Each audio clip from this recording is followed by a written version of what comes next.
Ah d'accord, oui. Ok, bah, bonsoir à tous. Donc, bienvenue sur cet appel. Donc aujourd'hui, je vais vous parler des sucres, enfin même des glucides plus précisément, parce que comme vous savez, dans les sucres, il y a deux familles, donc les sucres rapides et les sucres lents. Donc ils n'ont pas la même fonction. Il y en a un qui est très agréable à manger au goût, mais qui fait beaucoup de mal à la santé. Et un autre qui est effectivement qui est plus assimilable par l'organisme. On va en parler, donc bien sûr on va prendre 15 minutes pour ça, et pour voir un petit peu où nous en sommes au niveau de la consommation des glucides. Alors, on va déjà se poser la bonne question, que sont les glucides? Alors, c'est communément appelé sucre. Donc, les glucides sont un enchaînement de petites molécules de sucre. La longueur de cette structure définit deux types de glucides. J'en ai déjà parlé tout à l'heure, donc on va regarder ces deux types de glucides.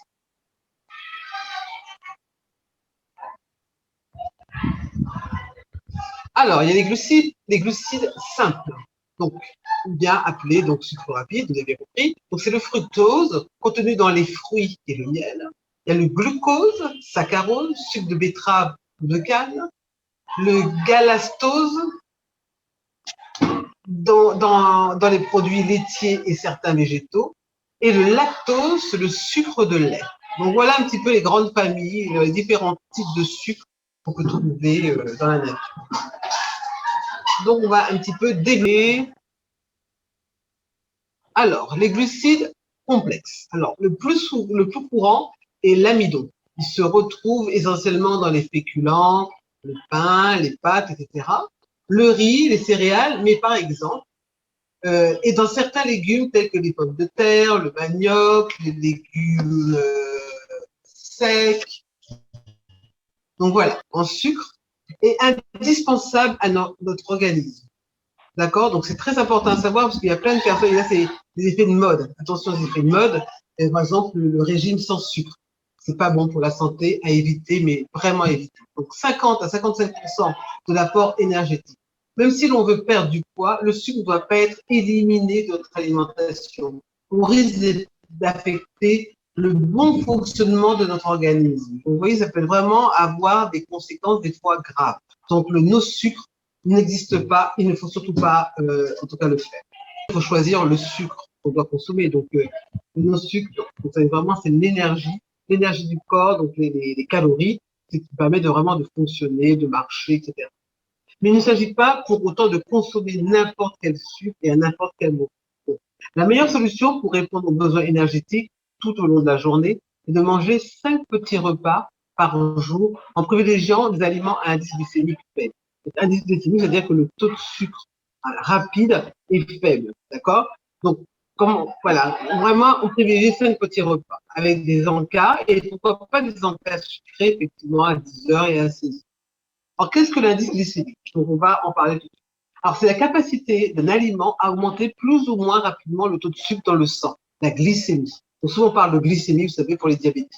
Alors, pour un bon équilibre, il est important de privilégier des aliments à un index glycémique bas, environ 90% de sa consommation en glucides. Donc, vraiment, il faut chercher à savoir quels sont les aliments qui ont un indice glycémique assez bas. Il faudra retirer. Ouais, ok, c'est bon. Les légumes verts, donc tomates, citrons, champignons, 15 grammes. Le soja, 15 aussi. Le fructose, le chocolat noir, qui a au minimum 70% de cacao. Donc le chocolat qu'on trouve dans le commerce, le chocolat au lait, etc., à éviter bien entendu. Les fruits frais, donc 30 grammes. Les lentilles, pois chiches, haricots secs, pâtes intégrales, donc pâtes complètes.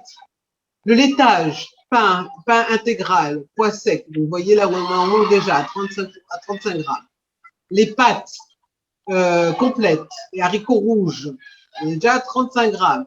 Les jus de fruits frais, sans sucre ajouté, malgré qu'il n'y ait pas de sucre ajouté, attention, c'est 40 grammes. Pardon? Ah, c'est pas des grammes, pardon. C'est l'index. C'est 40, voilà, c'est un index.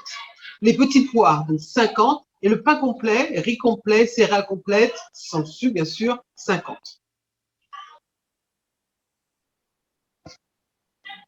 Et là, on va regarder les index glycémiques élevés à éviter. Donc, le glucose, donc, vous savez, c'est le sucre, en fait, le sucre de canne, et le sucre de betterave. Quitte à consommer un sucre, mais ce soit du sucre de canne plutôt que le sucre de betterave. Donc, vous voyez, 100, c'est énorme. 95 pour le pain de mie. Souvent, on aime mieux faire des petits sandwichs au pain de mie. Le pain de mie, c'est super riche. Même le pain de mie complet. Ça, c'est la petite, voilà, ça, c'est le marketing. Les pommes de terre au four, les frites, le miel, la purée, les purées de pommes de terre, donc 90. Les gâteaux de riz, cornflakes, 85. Les céréales raffinées, sucre, donc le scarros, 85. La pomme de terre bouillie, 70. Donc, privilégiez plutôt le légume pays, vous avez bien compris, qui a un indice glycémique beaucoup plus bas. Les biscuits, souvent on entend parler des biscuits secs, on a des clients qui me disent ça, les biscuits secs à éviter totalement. Le riz blanc. Et les biscottes, c'est un faux ami, les biscottes. On pense que les biscottes, voilà, souvent les personnes me disent, ouais, je mange juste une biscotte le matin avec mon café. À éviter, vous manger un petit morceau de pain. Vous avez vu, l'indice glycémique du morceau de pain est moins élevé que la biscotte. Donc, il vaut mieux prendre un petit morceau de pain complet, par exemple. Alors, limiter les sodas, même avec édulcorants, car ils entretiennent le goût du sucre. D'accord? Donc, le soda, c'est pas une boisson. C'est pas une boisson quotidienne. C'est à l'occasion, on peut prendre effectivement une petite boisson sucrée pour le plaisir, mais ça reste une façon vraiment occasionnelle. Les pâtisseries, pareil, on mange pas un gâteau tous les jours. Diluer le jus de fruits avec de l'eau. Alors, un verre à 150 ml, ça peut apporter l'équivalent de 3 à 4 morceaux de sucre. Même les jus de fruits sans sucre ajouté, c'est marqué dessus, sont vraiment à éviter. Donc, à la limite, si vous voulez avoir envie de jus, on coupe avec un petit peu d'eau. Réduire d'un tiers le sucre dans les recettes. Si on fait une recette avec un gâteau, par exemple, mais souvent, moi, j'aime bien faire le gâteau au yaourt avec les produits Herbalife, mais il faut quand même rajouter un petit peu de sucre. Ils disent de mettre 2 pots, moi, je mets un demi-pot de sucre pour ajouter quand même un petit peu de sucre, ça reste un gâteau.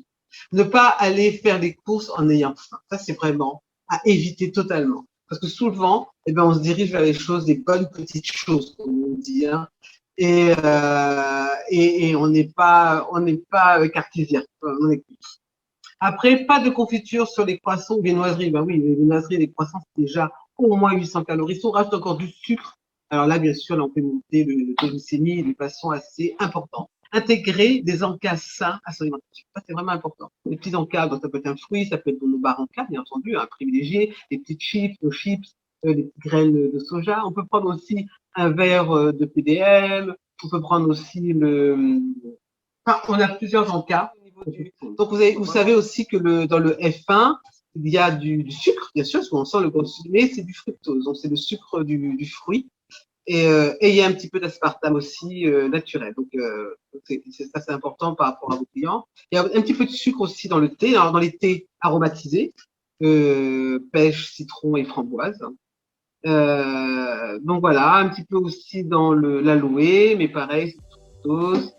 Et donc voilà. Donc, est-ce que vous avez quelques questions ou bien est-ce qu'on arrête là-dessus et on se donne rendez-vous dans une nouvelle info nutrition, donc demain. Oui, Priscilla.